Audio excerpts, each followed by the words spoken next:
then executed in the abandoned warehouse by the docks, barely any time to react before the bullets tore through them. Center mass, clean shots, military precision. The only sound that remained was the clink of spent shell casings bouncing off cold concrete, and the distant wail of a tugboat pushing through the early morning fog. Detective Cole Maddox squatted beside the bodies, the smell of copper and gasoline thick in his nostrils. He was dressed in his usual leather jacket, worn jeans, badge he had seen better days. His face was expressionless, but his eyes flicked between the corpses. Practiced calculation. This wasn't a hit, murmured the junior officer beside him, a fresh-faced detective named Rivera. This was a goddamn execution. Cole didn't respond. He already knew she was wrong. It was both. The bodies were propped up like puppets in 3 metal chairs, zip ties biting into their wrists, heads slumped forward. One had a cigarette still burning between stiff fingers. Another had been shot through the eye. The third, the youngest, had lit himself before dying. The killer had left a joker-playing card tucked in the shirt pocket of each man. A message. Cole reached into his coat and snapped on latex gloves. He fished out a folded note taped to the chest of the middle victim. One word. Talk. Behind him, forensics murder, taking photos. Rivera was calling in ballistics.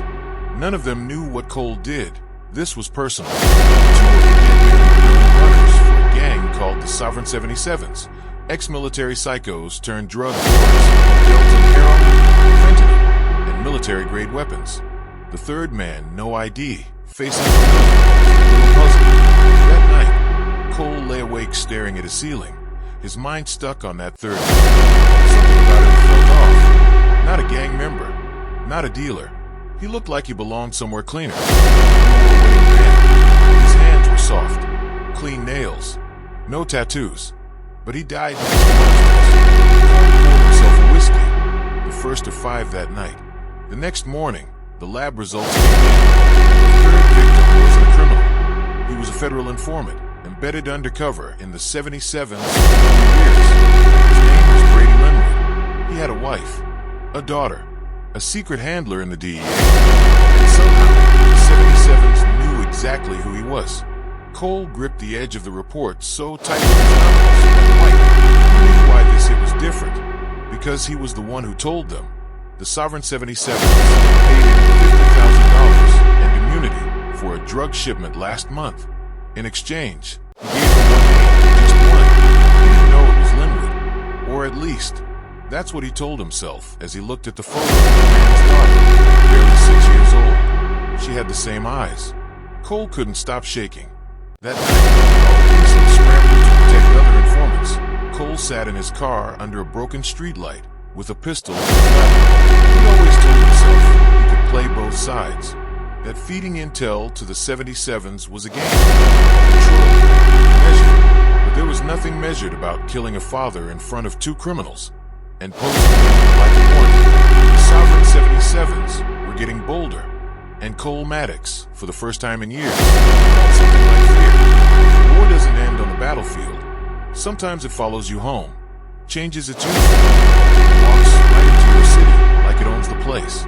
The Sovereign 77s were born in a blood-soaked tent outside Kandahar in 2011, when 7 dishonorably discharged soldiers, high on meth and rage, decided they had enough fighting for a flag that had abandoned them. They carved 77 into their dog tags and vowed to never take orders from anyone again. When they got stateside, they brought war with them. 10 years later, they ran half the heroin supply in the southeast. But drugs were just the surface.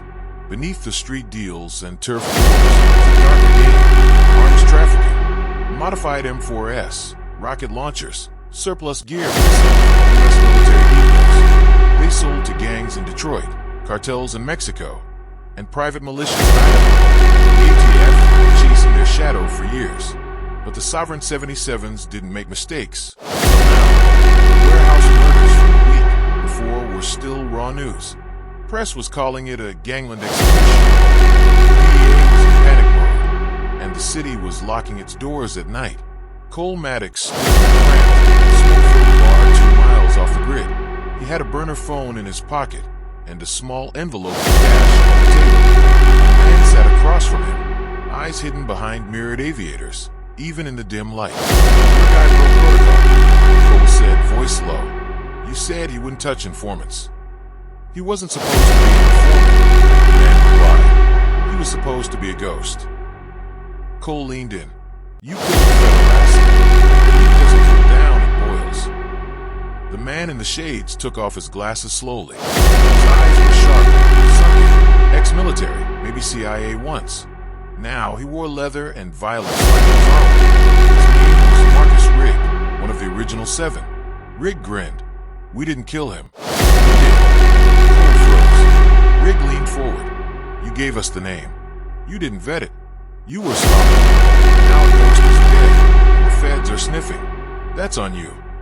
Cole wanted to pull his piece right then. He wanted to blow Rigg's smirk through the back wall. But instead, he clenched his jaw and nodded. We're done here. Cole muttered. Rigg didn't stop him. But as Cole walked away, Rigg called out behind him. You think you're dirty enough to dance with us? You're not. You've still got a soul. That hit harder than it should. Back at the precinct, Rivera was reviewing surveillance footage from an arms bust that went sideways. A tip from an anonymous source led them to a supposed drop house. Only it was empty. No drugs, no weapons. Just a microwave rig to explode when the door opened. It killed a K-9 unit and left Rivera deaf. Left ear for a full day. Now, Rivera stared at frame 438 of a nearby traffic cam. A blurry figure walked away from the house 20 minutes before the bust. She zoomed in. Male. Wearing a city-issued tactical jacket, the kind only cops had access to. She didn't want to believe what her gut was telling her, but it was the same gut that warned her about Cole last week. That night, Cole got a package at his doorstep. No return address, just a flash drive. He plugged it into an old burner laptop. A single video file, grainy footage of a basement, concrete walls, a steel table, a man tied to a chair, bloody, a woman's voice off camera. You want to see your daughter again? You tell us who your handler is. The man in the chair was Brady Linwood, the informant. Cole stared as Brady cried, begged, finally gave up a name. Cole Maddox. The screen went black. Cole stumbled back to the desk, heart racing. The 77s hadn't just killed Brady. They filmed it.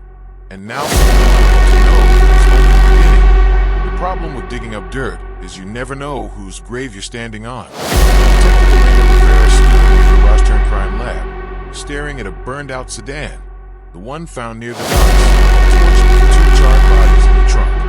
A hit, obviously, but this wasn't just any dump job. One of the victims was wearing a wire. Rivera replayed the crime scene footage over and over. Something didn't fit. The wire was federal issue, high-grade, encrypted, not the kind local law enforcement had access to. That meant someone upstairs was running it out, and someone down here torched it. Then came the lab report. Partial DNA match in the second body. Javier Ortega, a former confidential informant for the Narcotics Task Force, vanished 2 years ago. Presumed dead, no follow-up. But Rivera had seen Ortega once, in a photo on Cole Maddox's desk. She went to see Cole under the pretense of following up on a previous joint case. He was calm, too calm. Javier Ortega ever ring a bell? She asked casually. Cole blinked once. No, shouldn't. He's a CI, supposed to be in witness protection. Found him in a trunk yesterday. A flicker in his eyes. You sure it was him? She shrugged. DNA says yes. So either someone faked it, or someone didn't want him talking. Cole leaned back. A lot of ghosts in the city. Rivera didn't respond, but her instinct screamed. He knows something. Back at her apartment that night, Rivera poured herself a drink and stared at the old case files, some of them smuggled out of archives in her gym bag. She lined them up on the wall.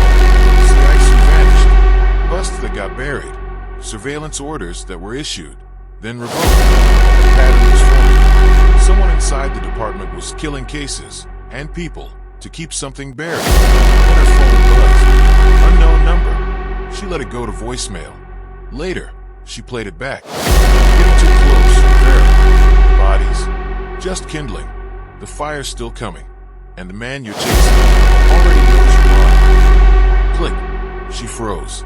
The voice was distorted, but something about the cadence familiar. She ran a trace.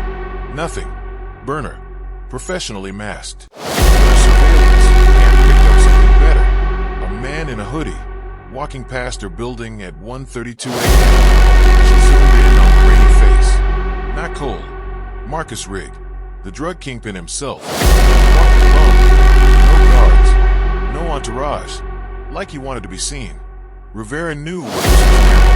Not just a cover-up. Not just corruption. It was a message. They were pulling her in. And the scariest part, she couldn't tell if she was hunting them or being recruited. The precinct smelled like burnt coffee and old regrets. Detective Elena Rivera slid through the morning chaos like a shadow. Her steps quiet but deliberate. She bypassed her desk and made a beeline for the evidence room. Keycard already in hand. She needed the Ortega file, the real one, not the sanitized version from public records. The original case logs, wire transcripts, surveillance tapes, the things that didn't get neatly summarized in a report. But when she punched in her credentials, the screen blinked red. Access denied. Rivera frowned. She tried again. Access denied. She pulled her phone and fired off a coded message to her tech contact in internal affairs. Travis Wood, one of the few people she trusted. Need backdoor access. Ortega file. Something's been locked. No reply. She slipped the phone back into her pocket, just as footsteps approached. Rivera turned casually, coming face to face with Captain Sloan. He smiled like a man who'd practiced the miracle. You're up early, Rivera. Could say the same to you. I hear you're poking into the Doc murder. She kept her expression neutral, just following where the evidence leads. He tilted his head. That's the thing about evidence. Sometimes it points in inconvenient directions. Rivera didn't blink. Are you telling me to back off, sir? Of course not. Sloan chuckled softly. Just reminding you, careers burn just as fast as cars. He walked off without another word. Rivera exited, slow and tight. The temperature in the room seemed to drop. Back at her desk, she found an envelope. No address, no markings. Just her name, typed in bold, clinical font. She opened it. Inside, a single USB drive and a printed message. Watch, then decide. No signature. She glanced around. No one was watching her. She slid the drive into her laptop. It auto-launched the video feed.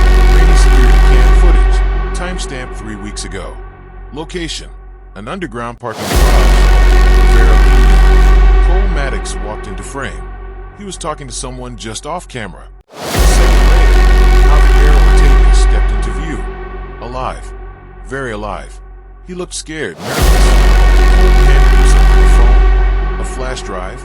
The angle was off. Then, a third figure entered. Marcus Rigg. Rivera's breath hitched. Cole didn't flinch. Ortega looked like he'd seen a ghost. There were no words exchanged, just a cold, loaded silence. Then Ortega nodded and walked away from Rigg. Cole watched him go. End of footage. Rivera sat still, fingers curled tight around the edge of her desk. So Ortega wasn't in witness protection. He was in Rigg's orbit, or maybe under his thumb. Then how did he end up dead in that trunk? She opened her burner phone and dialed Wu. This time, he picked up. "You found something?" he asked, voice low. "I need you to cross-check asset transfers and sealed court dockets tied to the table. Something off-book. Anything that didn't go through standard federal channels." Wu whistled. "That's gonna take some dancing. Then put on your shoes." He hesitated. "Elena, I heard about the voicemail." Rivera stiffened. "From who? Doesn't matter. Just be careful. People are starting to notice the dust kicking up. I want them to notice." Wu sighed. "Then I hope you like fire, Rivera, because you're standing in the middle of a pyre." She hung up. Outside her window, the sky had darkened with a fast-rolling storm. Rain started tapping the glass like fingers. She turned back to her board, the photos, the lines of red thread, the questions without answers. Then she wrote 3 new names on the wall. Cole Maddox, Marcus Rigg, Javier Ortega. And beneath them, she added, he was running them. Because it wasn't just a matter of who was alive or dead anymore. It was about control. And whoever had it was rewriting the rules. The city had a rot beneath the concrete, a slow, creeping decay Rivera could almost smell, the kind that wore a badge and smiled in meetings. By mid-morning, the precinct buzzed with noise. Rivera felt the distance, the chatter, the paperwork, the safe little world of routine. It was all smoke, and she was walking through it like a ghost. She met Travis Wu in an underground parking garage, 3 blocks from City Hall. They always met in public, never the same place twice. Wu stood by a vending machine, sipping a stale energy drink and scrolling through a cracked tablet. Bad news, he said, not looking up. Or, I guess, worse news. Lay it on me. I dug into Ortega's sealed case files, cross-referenced transfer logs with confidential asset accounts. Wu glanced up, and there's a name that keeps popping up. Who's? Yours. Rivera didn't flinch. How far back? 6 years. First joint task force you worked on. Narcotics sting that went sideways. The CI got spooked. Vanished the night before the bust. She remembered. She also remembered the official story. The guy OD'd in the hotel room. But she never saw the body. Back then, you were green. You said, easier to use, easier to track. You saying I was bait. I'm saying someone's been watching how you work since before you knew what you were walking into. Rivera took a slow breath. What else?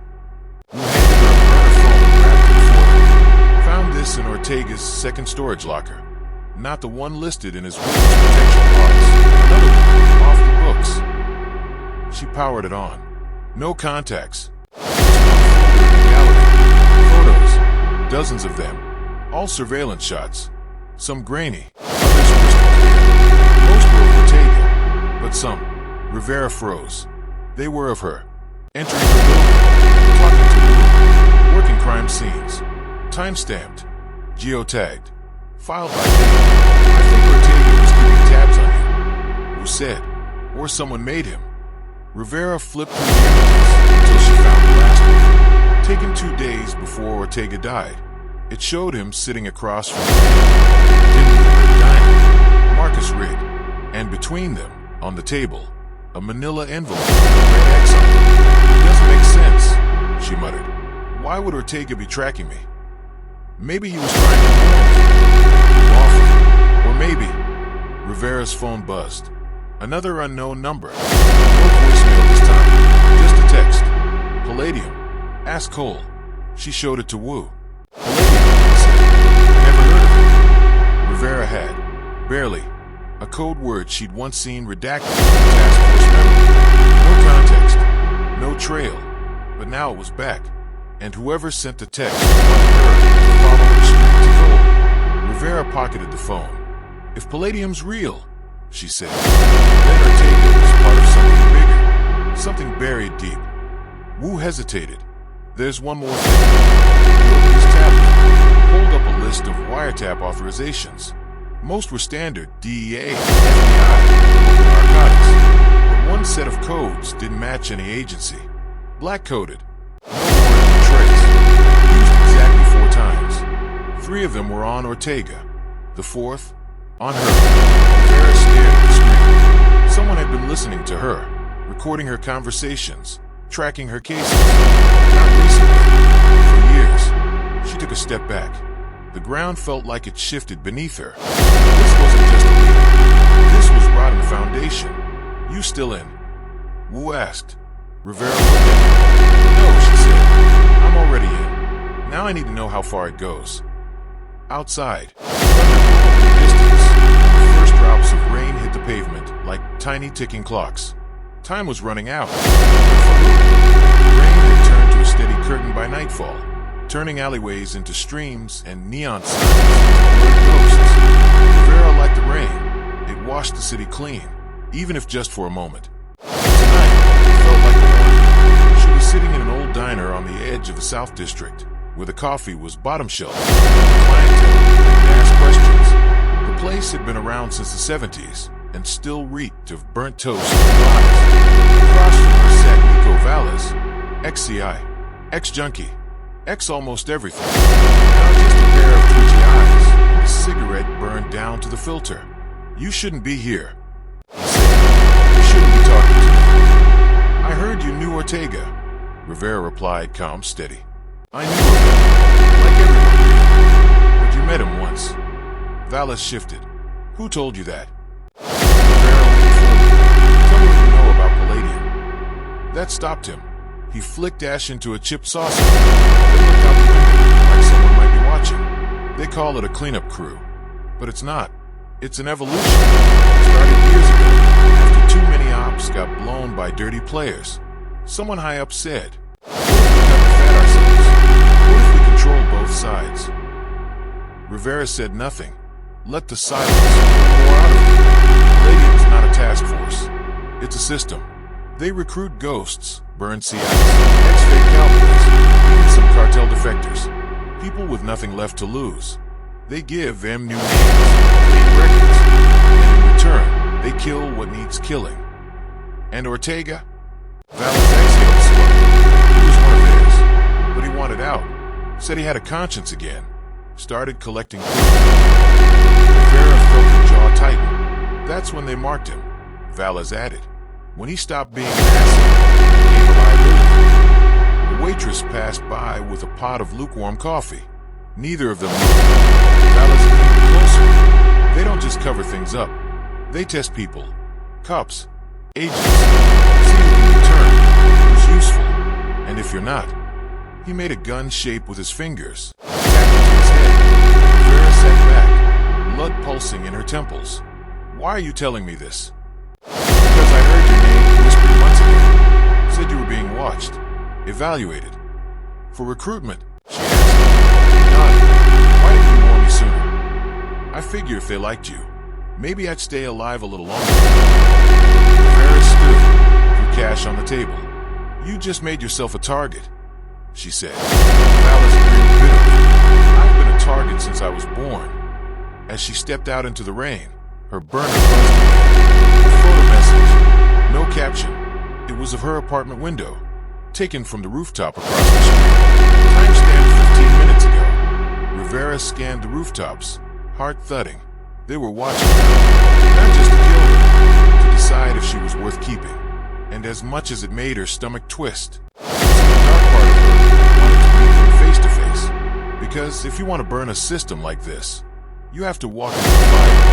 The next morning came wrapped in fog, the kind that blurred everything, skyline, memories, intentions. Rivera didn't go into the precinct.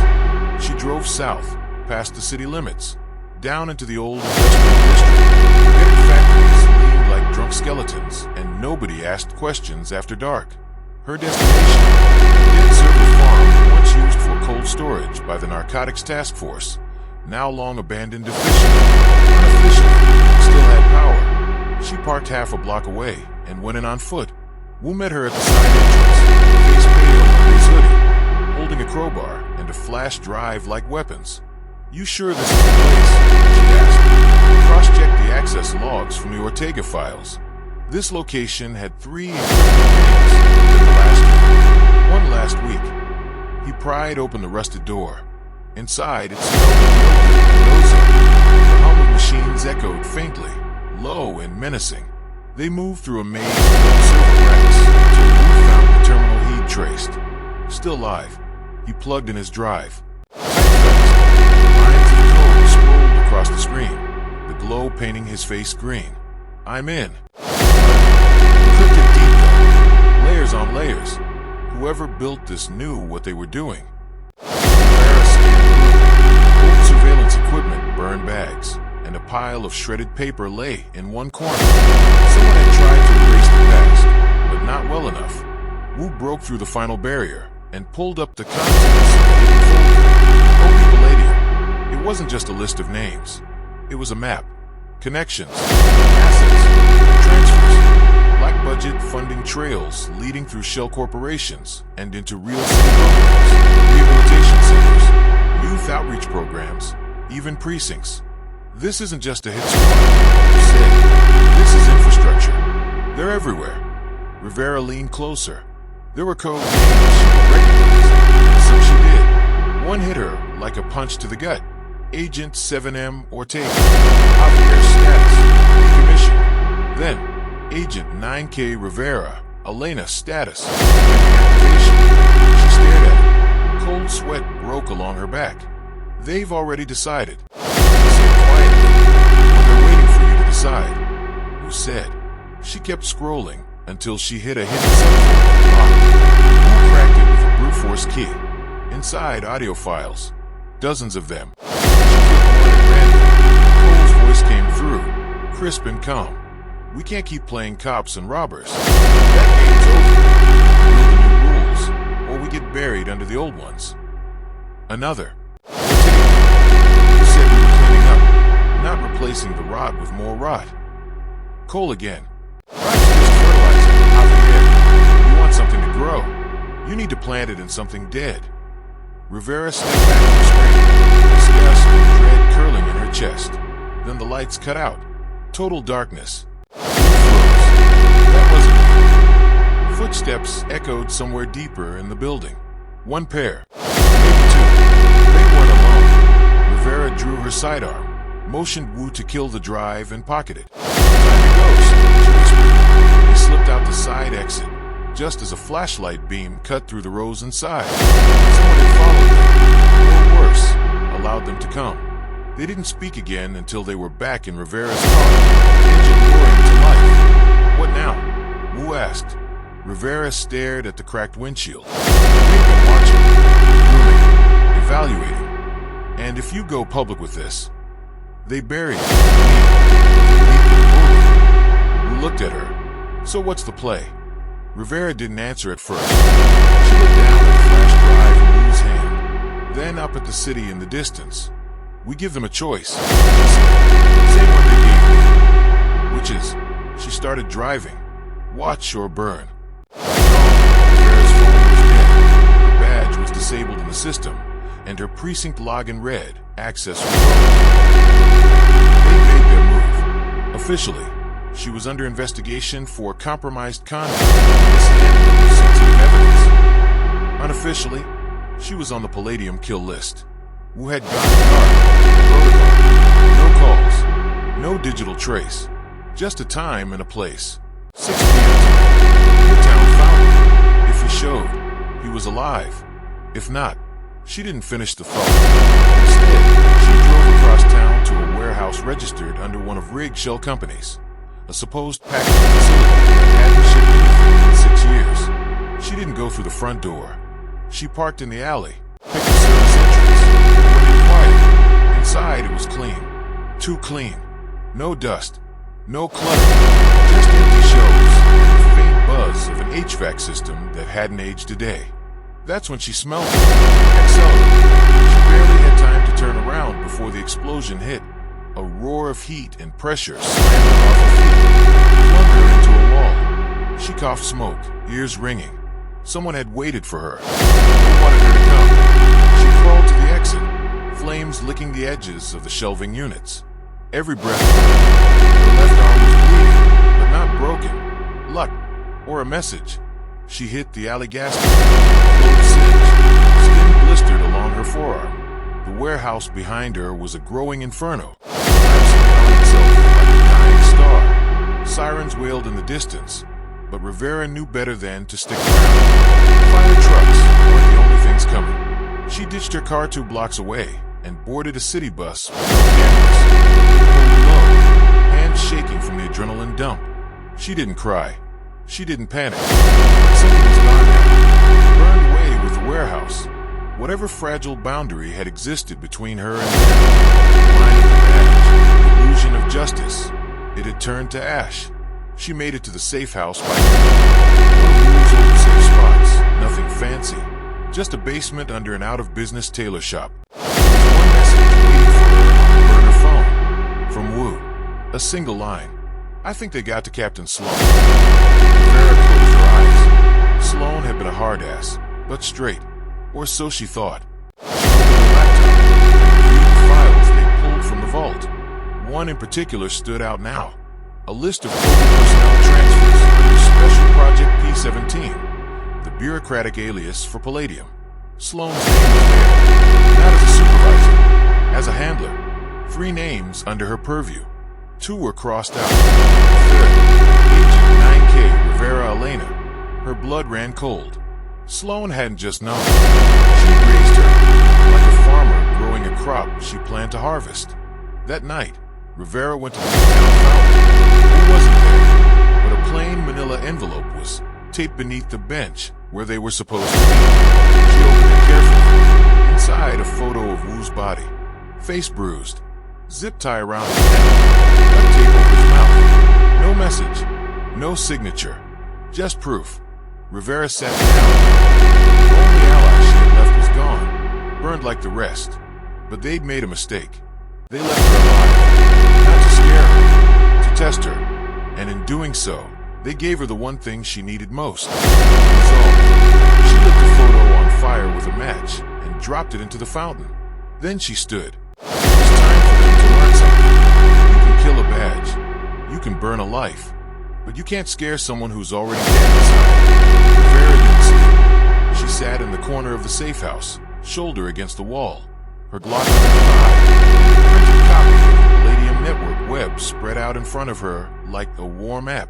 Lines, names, threading crosses, black tape over ones she couldn't confirm. Wu's name had a circle around it. So did Cole Maddox. She still didn't know which side he was on, but he was the hinge. Too close to Ortega. Too calm when the wire was found. Too many ghosts in his eyes. He would either flip this whole thing wide open, or finish what Palladium started. She checked her gear. 2 burners, cash, weapon with 2 extra mags, and a flash drive with just enough intel to ruin careers, but not enough to convict. She needed more. She needed Cole. She caught him at 10:14 a.m., walking out of his gym, sweat slick and sharp, like a man who expected violence at any moment. He spotted her instantly. No surprise in his face. Just recognition. "You're late," he said. "You expected me." "I expected something to come out of that fire." She motioned with her chin. "Car." He hesitated, then got in. No words until they were 5 blocks out, crossing into the dead zone near the East Train Yards. No cameras, no patrols. A place where conversations didn't echo. "You know what this is now," Cole said finally. "I know what it is," Rivera said. "I don't know why." Cole was quiet for a moment. Then, after September 11th, the playbook changed. You know that. Intel got darker. Agencies stopped trusting each other. So they built something unofficial. A pressure valve. Off the books. Used to keep the wrong people in line.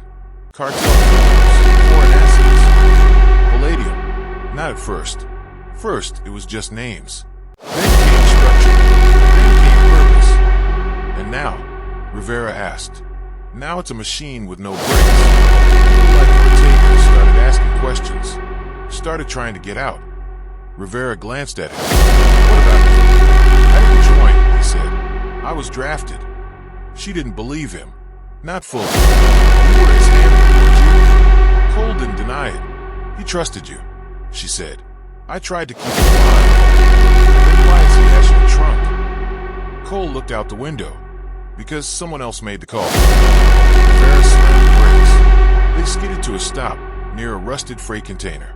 She turned toward it, eyes blazing. He made the call.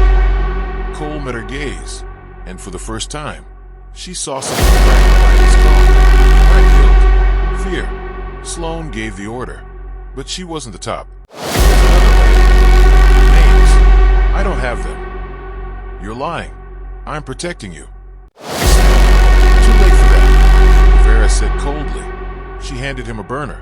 "Tomorrow, 9 p.m. is sending you back, or I go public with your voice on the Ortega files." He looked down at the burner, then back at her. "They'll kill you." She gave a tired smile. "They already tried. Now it's my turn." That night, she set her plan in motion. First stop, the home of a retired district judge who had signed off on a string of secret wiretaps, then vanished from the public eye. Second, a data broker in Koreatown who owed her a favor.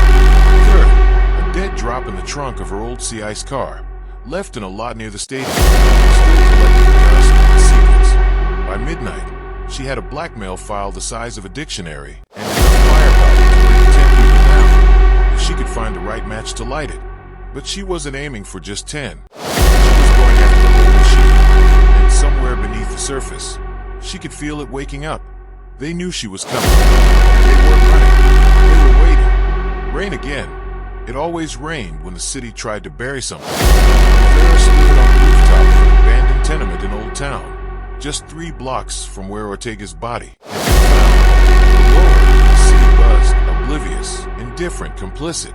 She held the flash drive in her hand, the real one, not the bluff she'd given Cole. On it, full transcripts, dead drops, bank transfers, detailed outline of Operation Palladium, including its current operatives, funding sources, and, most critically, its goals. It wasn't just cleanup, it was leverage. Palladium had become a silent axis of control, using the threat of violence and scandal to manipulate not just criminals, but politicians, judges, precinct captains, even internal affairs. Control chaos, and you control policy. Control fear, and you control power. Rivera had 2 options. Send this to the press. Go for whistleblower, risk being labeled a rogue cop or traitor, dead in a week. Or use it at 9:04 p.m. Burner buzz. Unknown number. 1 line of text. Roof. 2 blocks east. Come alone. She left the flash drive under a loose brick on the rooftop, wrapped in plastic. Then she went to meet the devil. The second rooftop was empty until it wasn't. A man stepped from the shadows. Older, pale, dressed like a banker, but with eyes that hadn't blinked in years. Detective Rivera, he said, voice calm, accentless. Or should I say, Agent 9K. She didn't respond. We've been watching you. You've proven resourceful, disciplined, idealistic. That's rare. Cut the pitch, she said. He nodded. You've seen the truth now. You know this city isn't held up by justice. It's propped up by secrets. Controlled chaos is the only way it stays upright. Funny, Rivera said. That's not how the Academy taught it. He gave a small, sad smile. The Academy teaches you to fire center mass. The real world teaches you where the heart actually is. A pause. Then he stepped closer. You could burn it all down. You have what you need, but it won't fix anything. It'll just leave a power vacuum. And that's when real monsters crawl in. He handed her a sealed envelope. Inside, a new badge. Black. Unmarked. Palladium. Or, he said, you help us steer the storm. She stared at it. The weight of the moment hit her like a fist to the chest. Not fear. Not doubt. Choice. Not one between good and evil, but between 2 kinds of fire. Later that night, Cole waited on the pier. She walked up in silence. He looked at her, saw the answer in her eyes. Well, he asked. She tossed him the burner. Send the files, she said. All of it. Sure. No one else gets to make the rules anymore. She turned and walked into the night. Cole opened the burner. Inside was a simple message. Burn it down. Then we rebuild. He smiled. Not because they won, but because, for the first time in a long time, they had a fighting chance.